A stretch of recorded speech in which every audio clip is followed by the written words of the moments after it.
recall, the location of another of our tasks is not far from here.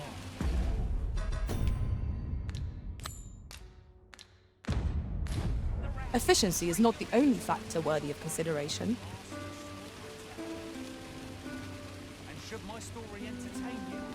Nay, even if it shouldn't, I would greatly appreciate a coin or two to soothe my throat with a mug of ale.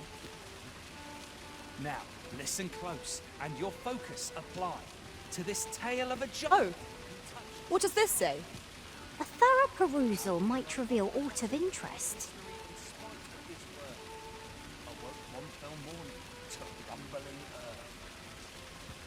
In a panic he started, out the front door he leapt, to behold what had approached a night as he slept. 'Twas a mysterious figure, but be it friend or foe, on shaking legs did he approach. A crime committed here will see one confined to jail. As I understand it, the pay of a jailer is miserable for all their toil. Then a bribe might avail us, should the time come. This realization explains the bizarre. What had appeared close was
Can't put a price. What a fool I was to think I could survive.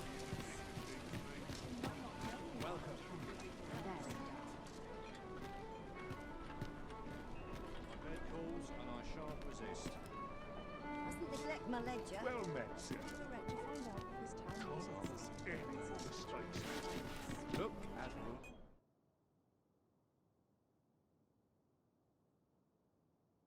Long as you please. No one would bother with a wretch like me.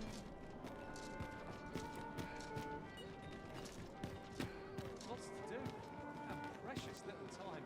My bed calls and I shan't resist. Time to head to market, methinks. Idleness is a luxury I can This place is awful dull. Can't complain, like.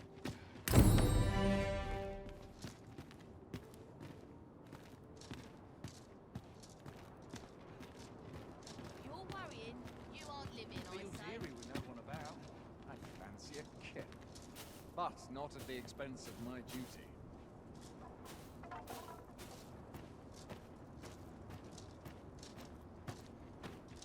I don't know what to do. I'll soon be home. My head hurts just thinking about it. Time to be heading home. We might scratch another task off our list while we're here, if we are so inclined. We shall have to decide which is the most pressing. We cannot do everything at once.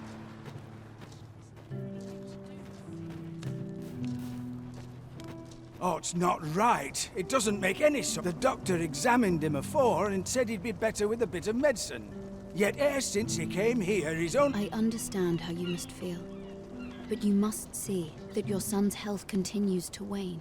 There is no medicine that can heal him outright. He requires proper treatment.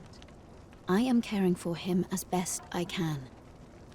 I beg only for your patience. However, if you truly cannot entrust him to me, perhaps you would care to take him home with you instead. Mayhap convalescing in a place familiar to him would aid his recovery. Of course, I would be sure to visit him as oft as I am able. Home, you say? Dear, we are pressed enough as 'tis. All right, he stays. But pray bring my son back to health. I will look after him. I swear it.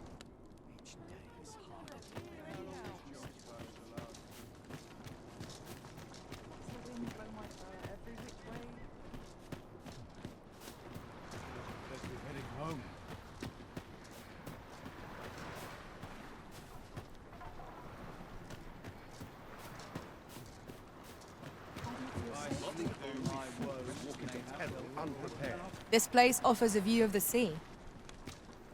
I wonder what lies at its bottom.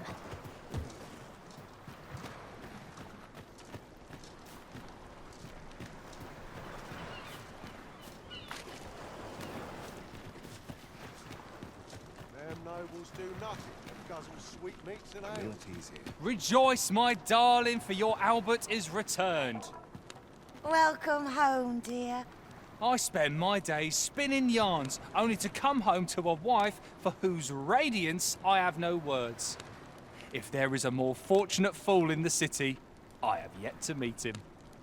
Oh, you bold-faced flatterer. What would you of me? I'll have no trouble, thank you. Oh, well met, sir. Well met. This here's the sanctuary of tipplers, and I assume you'll be starting off with a mug of the good stuff.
Many thanks.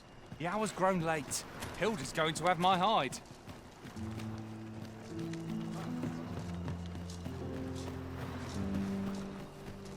What would you of me? I'll have no trouble, thank you.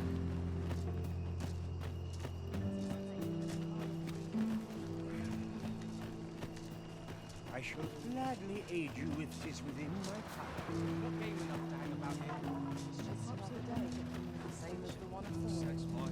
What should I do?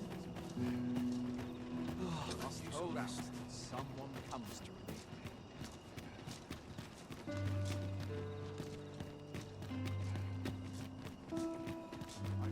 There's a ladder here. Right, door's locked. That should do it.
Wonder if anyone will notice if I stay here with it.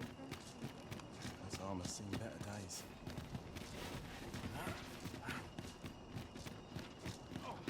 I'm in fine. When does my watch end?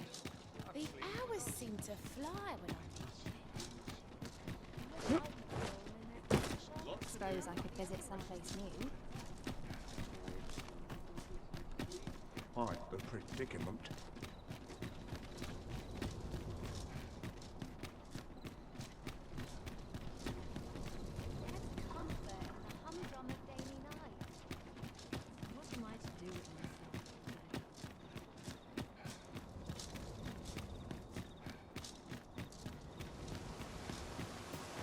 Off wandering about again, I see. Why are you so adverse to doing honest work? You would ask the proud sire of House Berkeley to move crates? To scribble in ledgers? Preposterous! Albert, see sense. That pride of yours has already ruined you once before. Do you mean to let it do so again?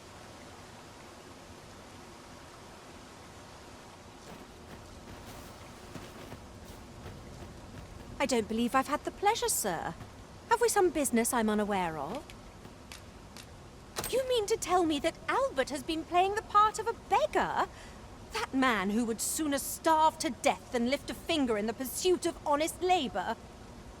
If this is a jest, it is in very poor taste. All the same, I shall test the truth of your accusation, and who better to make it plain for us than Albert himself? I will place these clothes somewhere about the house. If he has aught to hide, his reaction when he finds them will doubtless be very telling. You may visit us again in a few days' time. Fear not. I have no intention of causing a fuss.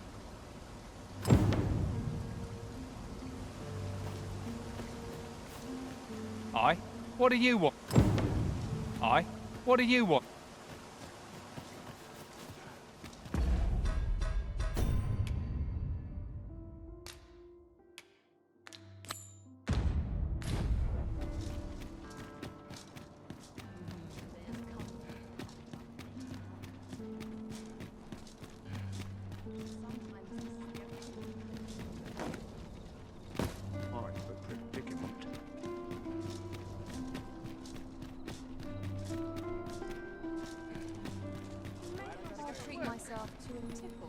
This ladder looks sturdy enough to climb.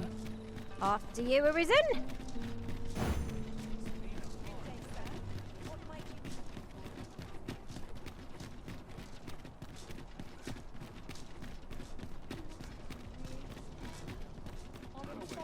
Time.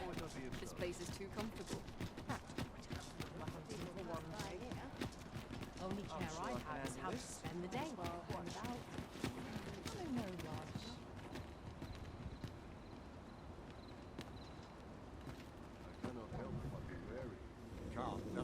Ox carts make for relatively safer travel.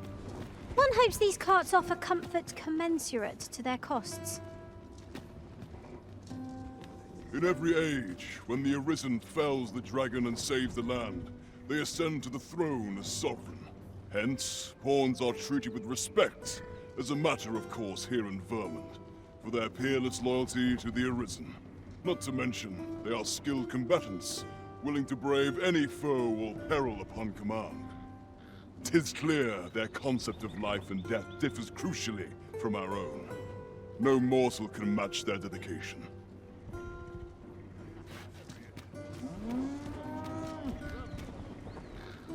What did he say his name was again? Ah, Humphrey. The lad's in Vermouth now. He's eager, I'll give him that. Expedition, sword drills, say the word and he'll join in at a moment's notice. Say, you look experienced. You should talk to the lad. I'm sure he'll be glad of a bit of guidance. This ox cart's bound for Melv. I'll need to see some coin before I let you on.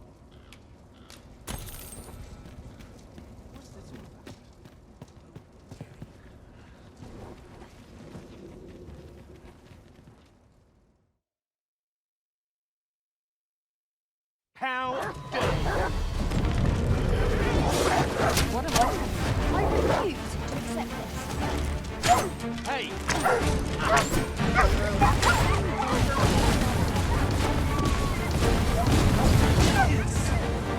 Stand strong! We're still in the fight! reckon you can do as you please, eh?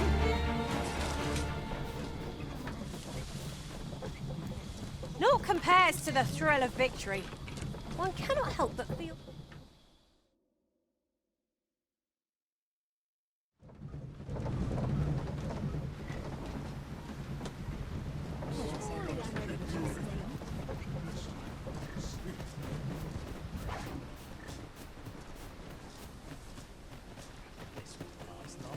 Needs reinforcing.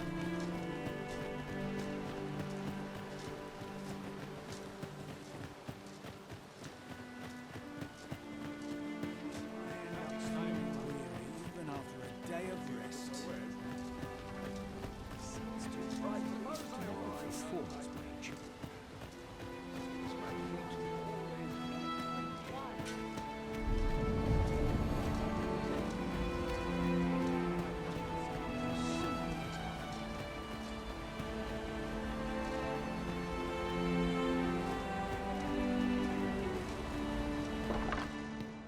E'er since the reign of Rothaeus, the founder of Vermund, the village of Melv has played an indispensable role in the defense of our kingdom against the dragon.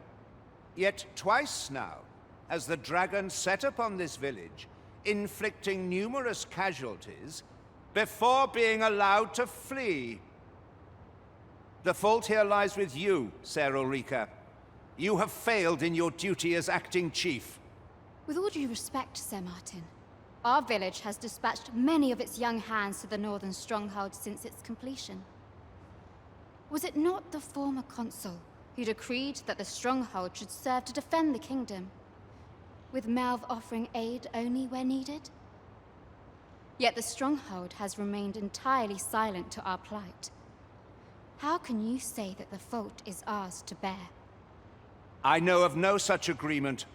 At the very least, Queen Regent Disa has mentioned naught of the kind. But I'm quite sure the consul... You would dare misrepresent the words of the dead? Or do you mean to imply that the Queen Regent has spoken falsely? If so, then Melv's problems run far deeper than I had thought. 'Tis not indolence that has taken root here, but treason. The village entire will answer for this. What? I intended nothing of the sort. Pray, let us... Save your honeyed words, traitor. I must inform the Queen Regent of this development.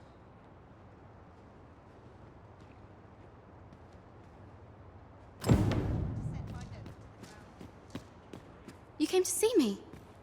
Forgive me, I've much to ponder. Still, how would you like to stay the night?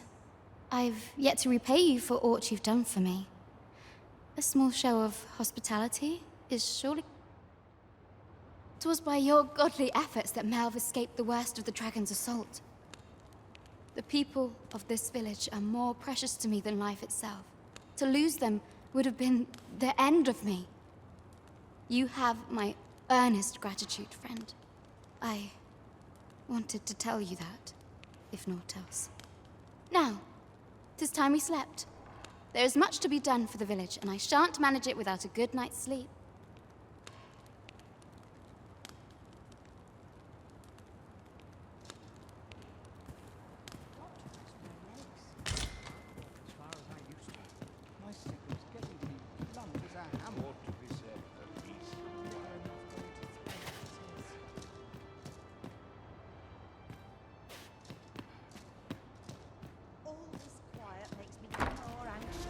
Where is Ulrika?